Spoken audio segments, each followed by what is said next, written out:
অন্ধকার হয়ে গেল।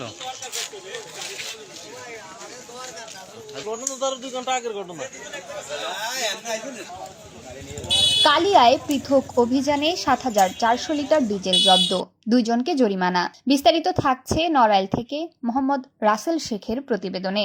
নড়াইলের কালিয়া উপজেলায় পৃথক ২টি অভিযানে মোট ৭,৪০০ লিটার অবৈধ ডিজেল জব্দ করেছে প্রশাসন। এ সময় ভ্রাম্যমাণ আদালতের মাধ্যমে ২ জনকে অর্থদণ্ড দেওয়া হয়েছে।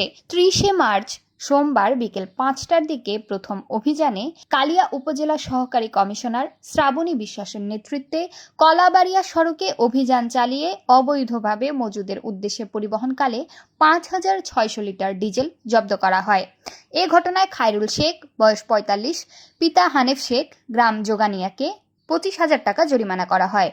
অপরদিকে কালিয়া উপজেলা নির্বাহী কর্মকর্তা মোহাম্মদ জিন্নাতুল ইসলামের নেতৃত্বে পরিচালিত আরেকটি অভিযানে বারুইপাড়া ফেরিঘাট এলাকা থেকে পাচারের সময় ৯ ব্যারেল ডিজেল, যা প্রায় ১,৮০০ লিটার উদ্ধার করা হয়।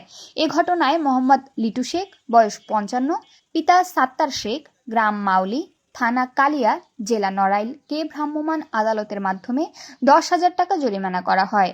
জব্দকৃত ডিজেল পরবর্তীতে কালিয়া তেল পাম্পে সরকার নির্ধারিত মূল্যে বিক্রি করা হয়েছে বলে প্রশাসন জানিয়েছে। প্রশাসনের পক্ষ থেকে জানানো হয়েছে, অবৈধ জ্বালানি মজুদ ও পাচার রোধে এ ধরনের অভিযান অব্যাহত থাকবে।